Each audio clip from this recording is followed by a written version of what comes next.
하나님께서 오늘 주일 아침 우리에게 주신 말씀은 사도행전 7장 9절부터 16절 말씀입니다. 한 목소리로 봉독하시겠습니다. 시작. 여러 조상이 요셉을 시기하여 애굽에 팔았더니 하나님이 그와 함께 계셔 그 모든 환난에서 건져내사 애굽왕 바로 앞에서 은총과 지혜를 주시매 바로가 그를 애굽과 자기 온 집의 통치자로 세우느니라. 그때 애굽과 가나안 온 땅에 흉년이 들어 큰 환난이 있을세 우리 조상들이 양식이 없는지라.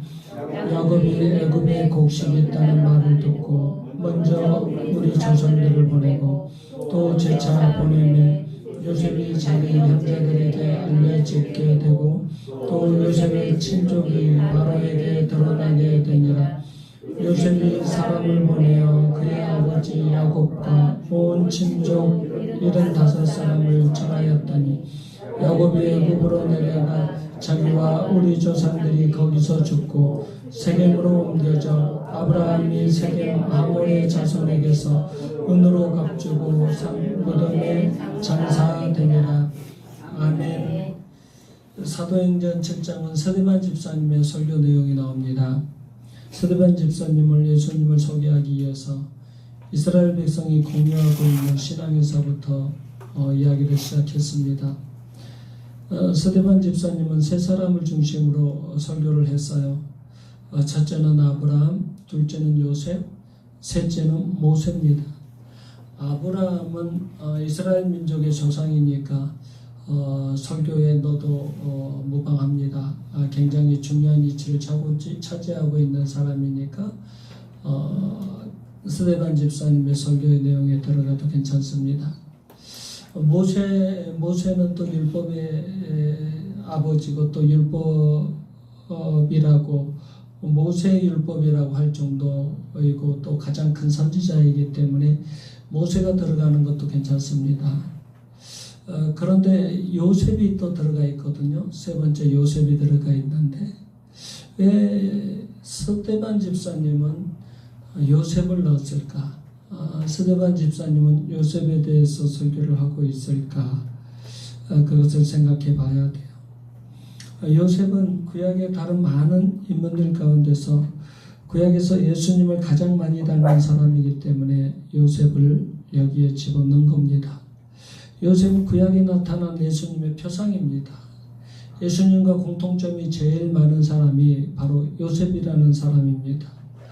둘 다 시기를 받았습니다. 둘 다 팔려갔습니다. 요셉은 은 20개 팔려갔고 예수님은 은 30개 팔려갔습니다. 온갖 고난을 당한 것도 유사합니다. 귀중한 아들로서 가장 낮은 곳에 떨어졌다가 가장 높은 곳까지 올라간 것도 유사합니다. 요셉은 아버지가 채색 옷을 입힐 정도로 사랑받는 아들이었는데 가장 낮은 제수의 신분으로 떨어졌다가 또 높은 총리의 자리까지 올라갔습니다. 꼭 빌립보서 2장에 나오는 말씀 같죠? 예수님의 모습과 비슷합니다. 예수님은 하나님의 본체이셨지만 인간의 몸을 입으시고 실제로는 죄가 전혀 없으신 분인데도 사형수가 돼서 가장 낮은 사형수의 신분까지 떨어졌다가 가장 높은 하나님의 보좌 우편까지 올라가셨습니다. 그리고 둘 다 많은 사람들을 구원하는 역할을 감당하셨습니다. 스데반 집사님은 지금 요셉을 통해서 예수님을 설명하고 있는 거예요. 그리고 요셉의 믿음과 삶에 비춰서 이 설교를 듣고 있는 대제사장과 지도자들의 신앙이 잘못됐다고 지적하고 있습니다. 스데반 집사님이 요셉의 삶에서 강조한 것은 크게 두 가지입니다. 먼저 요셉은 하나님께서 함께 하시는 사람이었다는 겁니다. 7장 9절을 보면 스데반은 이렇게 말합니다. 하나님이 그와 함께 계셔. 요셉의 인생에서 가장 중요하게 떠오르는 단어는 하나님과 동행하였다.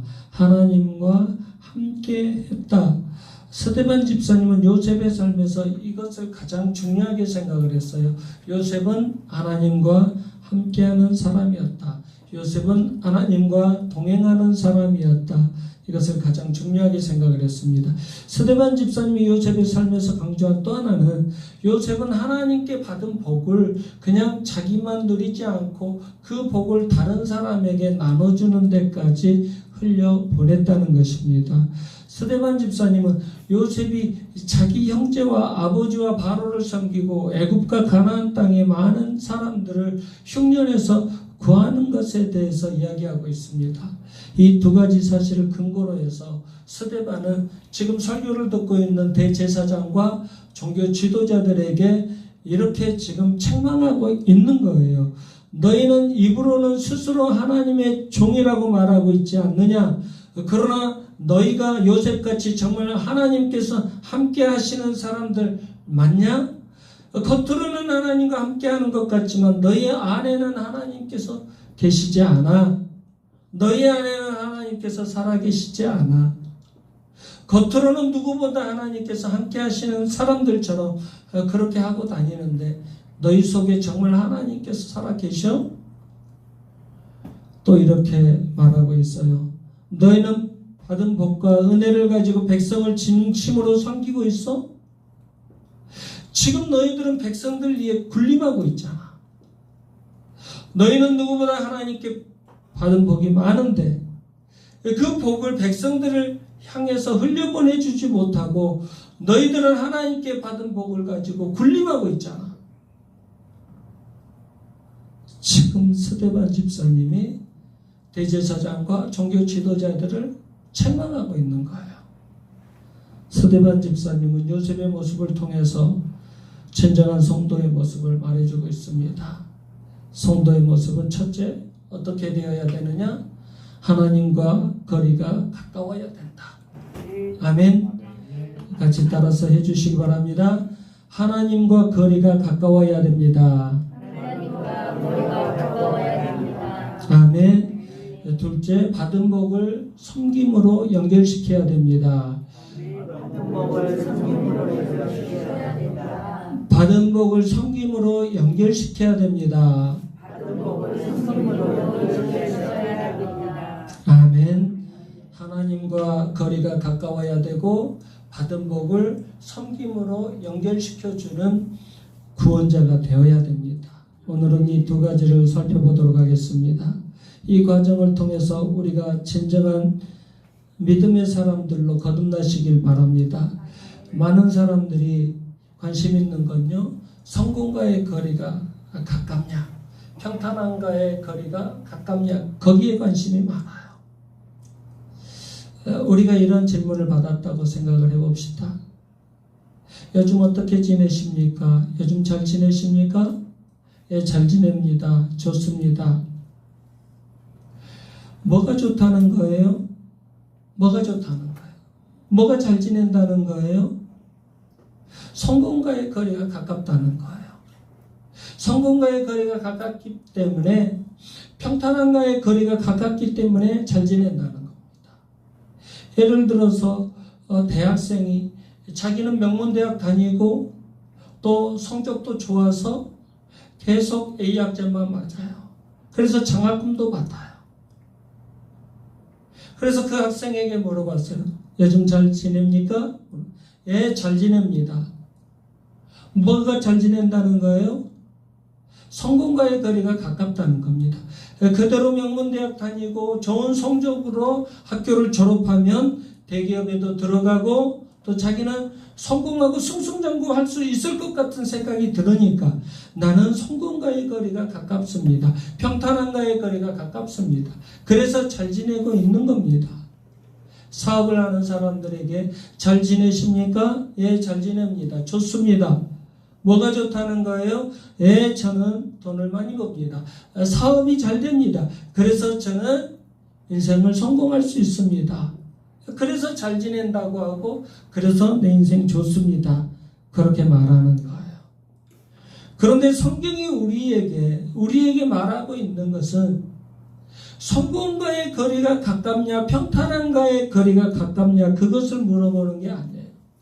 성경이 우리에게 강조하고 있는 것은 하나님과의 거리가 가깝습니까? 이것을 물어보는 거예요.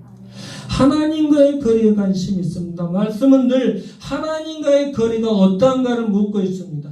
우리는 살다 보면요, 성공할 수도 있고 실패할 수도 있어요.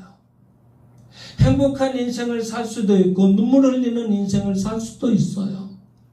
중요한 것은 그 가운데 내가 하나님과 더 가까워지고 있는가입니다. 어떤 사람은 성공 가운데 하나님과 더 가까워집니다. 돈을 많이 버는데도, 명예가 높은데도 교만하지 않고 하나님을 충성되게 섬깁니다. 사람들을 겸손하게 섬깁니다.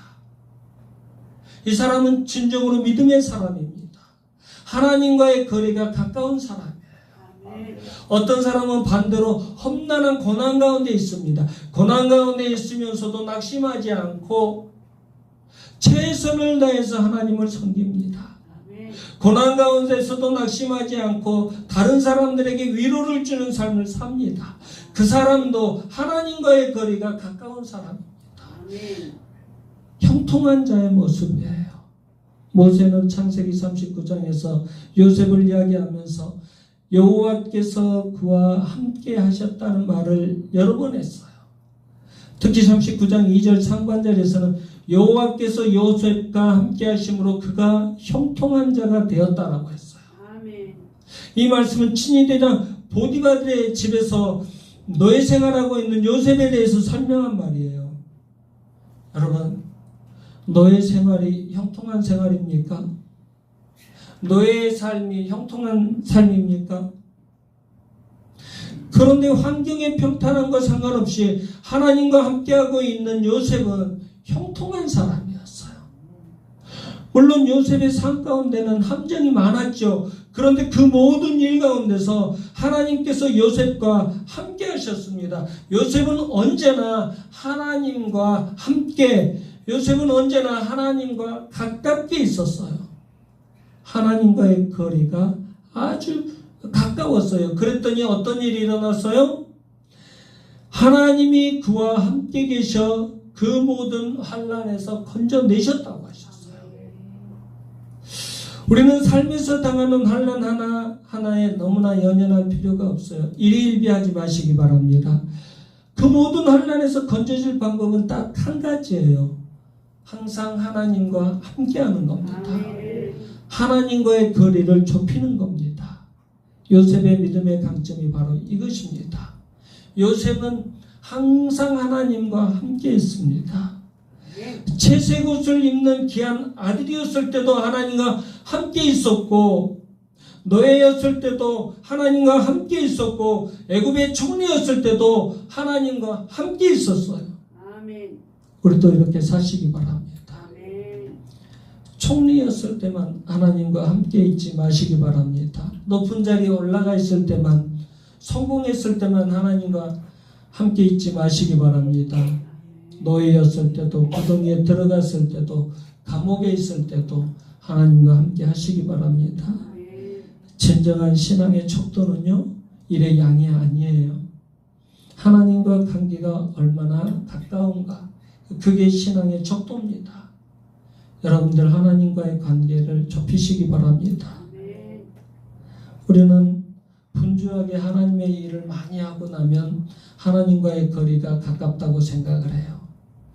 내가 열심히 성경을 읽고, 어떤 사람들 하나님과의 거리가 가깝다고 나는 성경 백독한 사람이야, 하나님과의 거리가 가깝다고 나는 40일 금식 기도를 5번 한 사람이야, 하나님과 거리가 가깝다고 나는 능력을 행하고 귀신을 쫓아내는 사람이야, 막 이런 것을 자랑하는 사람들이 있어요. 그런데 그렇게 많은 것들을 행했다고 해서 그 사람이 하나님과 가까운 사람인가? 그렇지 않을 수도 있다는 겁니다. 하나님과 가깝다는 것은 무엇이 가깝다는 거예요? 일의 양에서 가깝다는 것이 아니라 마음이 가깝다는 것입니다. 우리의 마음이 얼마나 하나님과 가깝냐? 내가 사정이 있어서 예배 자리에 못 나올 수도 있어요. 그렇잖아요.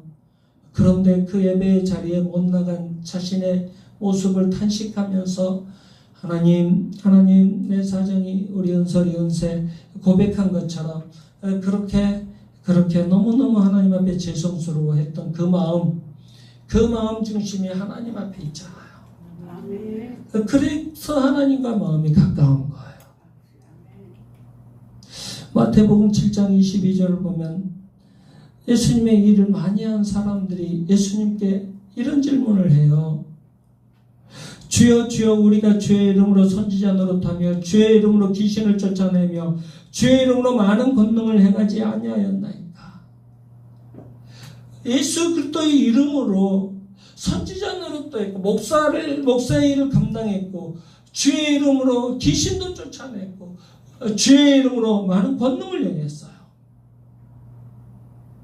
예수 그리스도의 이름을 가지고 이 수많은 일들 어마어마한 일들을 해냈다니까요. 그런데 예수님께서 그들에게 뭐라고 하셔요? 내가 너희를 도무지 알지 못하니 불법을 행하는 자들아 내게서 떠나라. 예수 그리스도의 이름으로 수많은 일들을 해냈는데 위대한 일들을 해냈는데 예수님께서 뭐라고 하시냐면 불법을 행하는 자들아 내가 너희를 알지 못한다. 내게서 떠나라고 하셨어요. 우리가 우리의 노력으로 하나님의 일 많이 할 수 있어요. 그런데 우리의 마음이 하나님과 멀어진다면 하나님은 우리에게 말씀하실 겁니다. 내게서 떠나라. 나는 너희를 알지 못한다. 외적인 활동이 문제가 아니라는 거예요. 주님은 이스라엘 백성들에게 이 백성이 입술로는 나를 공경하되 마음은 내게서 멀다고 탄식하셨어요. 마음의 거리가 중요합니다. 아멘. 마음의 거리를 좁히시기 바랍니다. 하나님과의 마음의 거리가 너무너무 중요해요. 이것이 가장 중요해요. 하나님께서는 마음의 거리를 보십니다. 예배 시간에 뭐가 필요하겠어요? 예배 시간에 다른 게 필요한 게 아니에요. 하나님께 내 마음이 가까워지기를 원합니다. 하나님 세상 살면서 하나님과의 마음의 거리가 너무너무 멀어져 버렸습니다. 하나님의 백성으로 내 마음 중심이 이렇게 되면 안 되는 거였는데 하나님과의 마음의 거리가 너무나 멀어져 버렸습니다. 하나님 이 시간 내 마음의 거리를 하나님과 좁혀 주시옵소서. 가까워지기를 원합니다. 이렇게 나아가는 겸손한 모습이 있어야 돼요. 우리의 마음의 왕자에 예수님이 살아 계십니까? 아니라면 지금 당장 예수님을 내 마음의 중심에 모시기 바랍니다. 우리에게 가장 가까운 것이 어디입니까? 우리에게 가장 가까운 것이 우리의 마음이잖아요. 우리의 마음 중심에 예수님을 모시기 바랍니다. 그것이 진정한 신앙생활이에요. 그러면 하나님과 가까워지면 어떤 일이 일어납니까? 하나님의 사랑을 충만하게 받습니다. 그것 때문에 사랑이 무엇인지 알게 됩니다. 사랑이 무엇입니까? 한준환 집사님, 사랑이 뭐예요? 사랑이 뭐냐고 물으신다면 눈물의 씨앗이라고 말하겠지요. 이글레 집사님, 그렇죠? 아멘.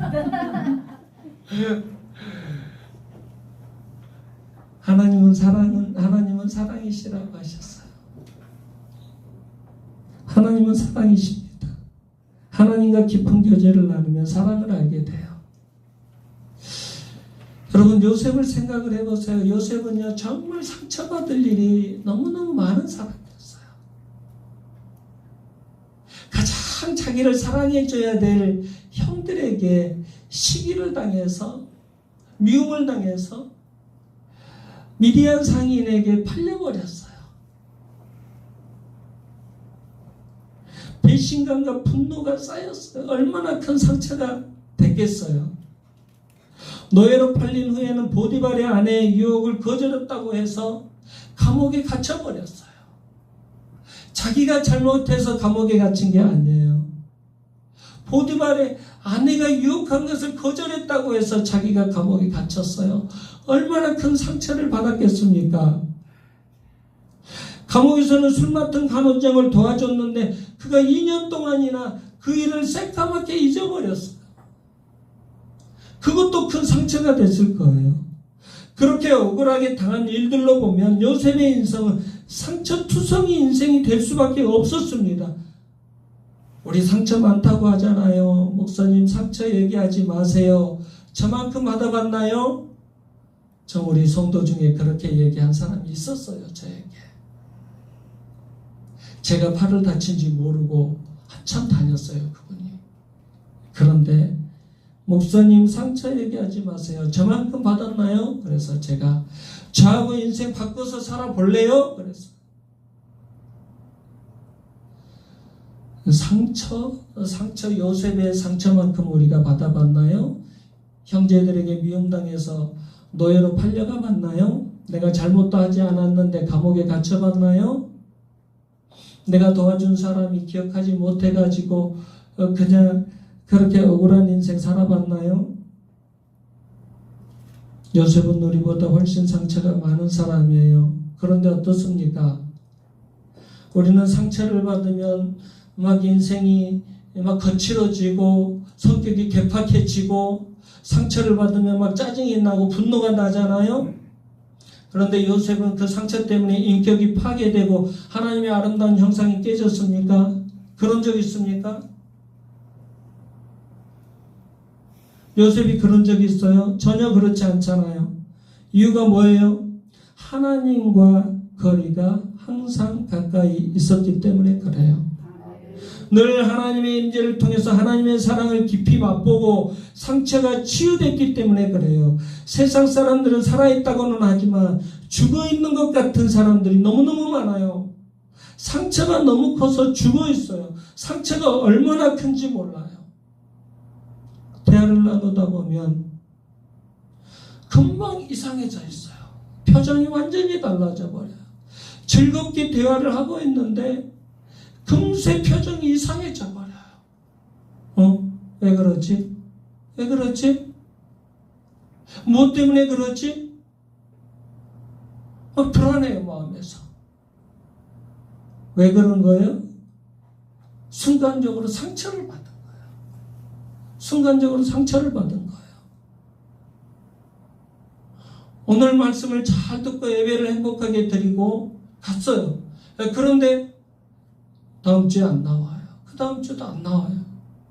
가봤어요. 신방을 갔는데 왜 그랬을까요? 상처를 받았다는 거예요. 설교를 통해서 목사가 상처를 줬다는 거예요. 아니면 성도들하고 밥 먹다가 상처를 받았다는 거예요. 왜 그렇게 상처가 많은지 모르겠어요. 왜 이렇게 상처를 붙잡고서 하는지 모르겠어요. 가서 그 상처를 치료해줘 보려고 정말 노력을 밥도 사줘 보고 좋은 얘기도 해줘 보고 보듬어 줘 보기도 하고 기도도 해줘 보고 수많은 노력을 해요. 근데 상처가 치유가 안 돼요. 사람의 노력으로는 상처가 치유가 안 돼요. 하나님께서 간섭을 해 주셔야 돼요. 하나님의 사랑을 직접 체험을 해야 돼요. 인간에게 상처를 치유받으려고 위로해달라고 하지 마세요. 하나님께 직접 구하세요. 하나님의 사랑을 깊이 체험하세요. 그러면 상처가 치유됩니다. 요셉은 하나님과 함께함으로 모든 환난을 이기고 마음속에 깊은 상처를 이겨냈어요. 우리도 하나님과 항상 함께해서 모든 환난을 이기고 모든 상처로부터 회복되기 바랍니다. 우리 삶 가운데 찾아온 고난들을 여러분 계속 나열해서 생각하지 마세요. 고난 없는 사람 없어요. 다 고난의 인생이에요. 한번 얘기를 직접 저 사람은 왜 뭐가 저렇게 행복할까?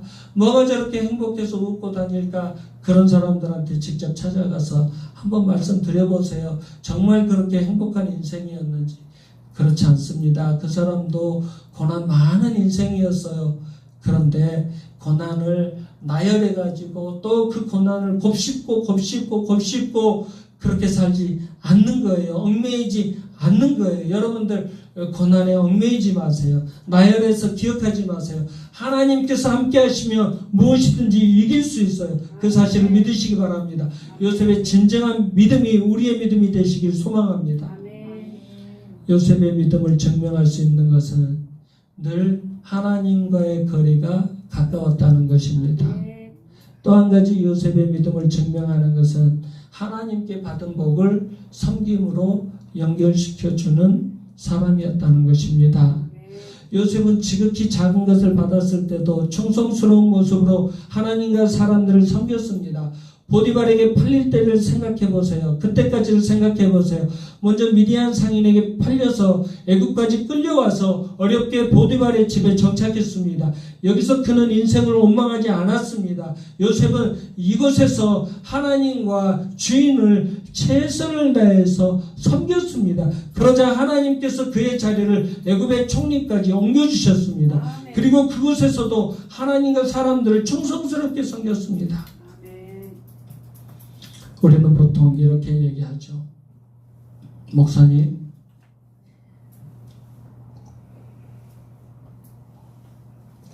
알았습니다. 알았으니까 가세요. 내가 이 환경에서 벗어나기만 하면 교회도 열심히 다닐게요. 내가 이 환경에서 벗어나기만 하면 내가 충성스럽게 섬길게요. 이렇게 얘기를 하죠. 그러면 반대로 그 말은 어떤 말이 되겠어요? 이 환경에서 못 벗어나면 나는 하나님 앞에 충성하지 않겠습니다 라는 말이 돼버리겠죠. 그렇죠? 그러면 안 돼요. 노예의 자리일 때도 충성을 다해야 됩니다. 있는 자리에서 최선을 다해야 됩니다. 여러분, 돈 많이 벌면 충성하겠다고 말하지 않습니까? 병 고침 받으면 충성하겠다고 말하지 않습니까? 지금 돈 없을 때 하나님 앞에 충성하면 안 되겠습니까? 지금 병들어 있을 때 더 열심히 기도하고 더 열심히 예배하고 더 열심히 하나님께 충성하면 안 되시겠습니까? 지금 고난 가운데 있을 때 더 성도들을 사랑하고 섬기시면 안 되시겠습니까? 그렇게 충성하는 분들을 하나님께서 그냥 내버려 두시겠어요? 환경을 변화시켜 주실 줄 믿습니다. 자리를 높여 주실 줄 믿습니다. 지극히 작은 일에 지극히 낮은 자리에서도 항상 충성스러운 모습으로 하나님과 사람들을 섬겼던 요셉의 인생을 생각을 해보세요. 요셉의 믿음의 강점이 뭐예요? 환경에 따라서 살지 않았다는 겁니다. 자기 기분에 따라서 살지 않았다는 거예요. 몸은 노예였지만 삶은 귀족같이 품격 있게 살았어요. 주인의 말 한마디에 목숨이 오락가락하는 노예의 신분이었지만 마님의 유혹에 내가 어찌 이 큰 악을 행하여 하나님께 득죄하리까 하고 뿌리쳤어요. 노예의 신분이었지만 품격 있는 하나님의 백성의 삶을 살았습니다. 또 누가 보든지 안 보든지 하나님과 보디발에게 충성을 다했습니다. 여러분, 이런 것이 하나님의 자녀다운 인생입니다. 여러분, 하나님과 사람들을 왜 섬기십니까? 복 받으려고 하나님과 사람들을 섬깁니다. 맞는 말이죠. 맞는 말이지만 100% 맞는 말은 아닙니다. 50%만 맞는 말입니다. 내 복 받으려고 신앙생활도 열심히 하고 복 받으려고 사람들도 섬기고 그렇게 하는 거죠. 그렇죠? 그런데 그것은 완전히 맞는 말은 아니에요. 왜 하나님과 사람들을 섬기는 거예요? 하나님의 백성이기 때문에 그렇게 하는 거예요. 아멘. 하나님의 백성은 그냥 그렇게 사는 거예요. 그냥 하나님의 백성의 도리를 감당하는 겁니다. 여러분들이 왜 부모님을 섬기세요? 부모님의 유산을 물려받으려고 그런 겁니다. 부모님의 축복을 받고 싶어서 그런 겁니다. 조금 일리가 있지만 부모님께 그렇게 대답해 보세요. 부모님이 좋아하시겠어요? 네, 내가 부모님의 자녀이기 때문에 당연히 그렇게 하는 겁니다. 그래야 부모님이 기뻐하시죠. 하나님과 사람들을 섬기는 것은 자기가 하나님의 백성이라고 인정하는 겁니다. 누가 보든지 안 보든지 하나님의 백성답게 사시기 바랍니다. 하나님은 우리 한 사람 한 사람의 삶을 통해서 하나님의 사랑과 능력이 나타나기를 간절히 원하고 계십니다. 우리는 세상을 살다 보면 억울한 일을 많이 당해요. 아니, 세상으로 나가기 전에 교회 안에서도 그런 일이 많이 일어나고 있어요. 왜 이 어려운 일을 나만 하고 있지? 왜 청소는 나만 하지? 왜 식사봉사는 나만 하지? 왜 새벽 기도는 나만 하고 있지? 왜 굳은 일은 나만 하고 있지? 가정에서도 그래요. 왜 이 어려운 일은 나만 하고 있지? 왜 부모님은 나만 섬기고 있지? 왜 자녀들 문제는 나만 감당하지? 막 여러 가지 문제들이 있어요. 억울합니다. 그때 나도 모르게 화가 나요. 화가 날 때 어떻게 해야 돼요? 참아야 됩니다. 주 예수보다 더 귀한 것은 없네. 예수님을 생각하면서 참아야 돼요. 영죽은 내 대신 돌아가신 그 놀라운 사랑 잊지 못해. 세상 즐거움 다 버리고 세상 자랑 다 버렸네. 주 예수보다 더 귀한 것은 없네.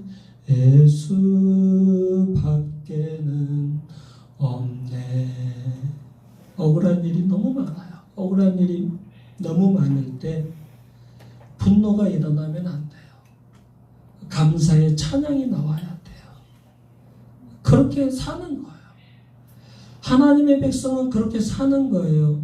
이것이 하나님의 자녀가 사는 방법이에요.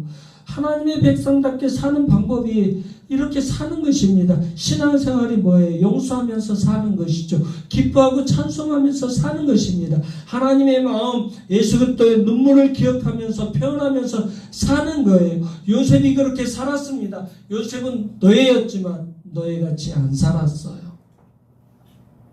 한이 맺혀서 이를 부득부득 갈면서 내 형들 내가 다 죽여버릴 거야. 그렇게 살지 않았어요. 오히려 하나님의 사랑을 표현하면서 살았습니다. 감옥에서도 하나님의 능력을 보여주면서 살았습니다. 이것이 그리스도인의 삶입니다. 지금까지 진정한 믿음의 소유자 요셉에 대해서 살펴봤습니다. 요셉의 삶을 통해서 스데반 집사님은 대제사장과 종교 지도자들에게 이런 질문을 던진 거예요. 진정한 믿음이 뭐냐? 도대체 진정한 믿음이 뭐냐? 당신들은 하나님과 마음의 거리가 얼마나 가깝냐? 하나님께 받은 복을 다른 사람을 섬기고 용서하고 사랑하는 데 사용하고 있느냐? 지금 요셉은 대제사장과 종교 지도자들에게 설교를 통해서 이런 질문을 하고 있는 겁니다. 이 말씀은 대제사장과 종교 지도자들만 들어야 될 말씀이 아니에요. 저와 여러분이 들어야 될 말씀입니다. 우리의 믿음은 진짜 믿음이십니까? 하나님과 마음의 거리를 좁히시기 바랍니다. 다른 사람을 섬기는 삶을 사시기 바랍니다. 우리 모두 요셉처럼 진실한 하나님의 사람들 되시길 주님의 이름으로 축원합니다. 기도하겠습니다. 하나님의 은혜를 감사드립니다. 악하고 음란하고 배역한 세상 속에서 예수님의 자녀로 살아가게 하시니 진심으로 감사드립니다. 오늘 요셉의 삶을 통해 하나님과의 거리가 멀어져 있는 우리의 모습을 발견했습니다.